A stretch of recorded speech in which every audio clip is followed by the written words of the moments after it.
വാൽപ്പാറയിൽ bus നിയന്ത്രണം വിട്ട് 20 അടി താഴ്ചയിലേക്ക് മറിഞ്ഞു.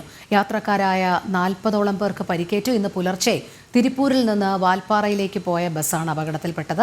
പോലീസിന്റെയും അഗ്നിരക്ഷാസേനയുടെയും നേതൃത്വത്തിലാണ് രക്ഷാപ്രവർത്തനം നടത്തിയത്. സാനു കെ സജീവ് ചേരുന്നു.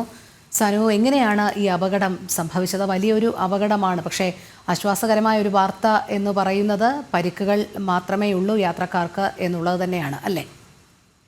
തീർച്ചയായിട്ടും രോഹിണി, തിരുപ്പൂരിൽ നിന്നും വാൽപ്പാറയിലേക്ക് വന്ന തമിഴ്നാട് സർക്കാരിന്റെ ബസ്സാണ് അപകടത്തിൽപ്പെട്ടത്.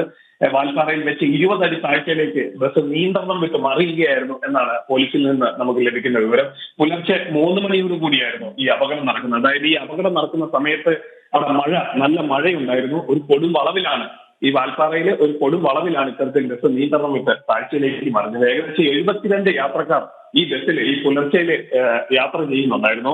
40ഓളം പേർക്ക് ഈ അപകടത്തിൽ പരിക്കേറ്റിട്ടുണ്ട്. അതിലെ ഡ്രൈവറുടെ പരിക്ക് അല്പസാരമുള്ളതിനാൽ അദ്ദേഹത്തെ വിദഗ്ധ ചികിത്സയ്ക്കായിട്ട് മെഡിക്കൽ കോളേജിലേക്ക് മാറ്റിയിട്ടുണ്ട്. ബാക്കി ഉള്ള ആൾക്കാരുടെ ഈ പരിക്കേറ്റിട്ടുള്ള 40 പേർക്കും പരിക്ക് ഗുരുതരമല്ല.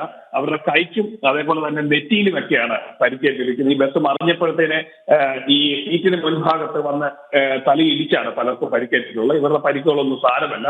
എന്തായാലും ബസ് ഡ്രൈവർക്ക് ഗുരുതരമായിട്ടുള്ള പരിക്കേറ്റിട്ടുണ്ട്. അദ്ദേഹത്തെ വിദഗ്ധ ചികിത്സയ്ക്കായിട്ട് സർക്കാർ മെഡിക്കൽ കോളേജിലേക്ക് മാറ്റിയിട്ടുണ്ട്.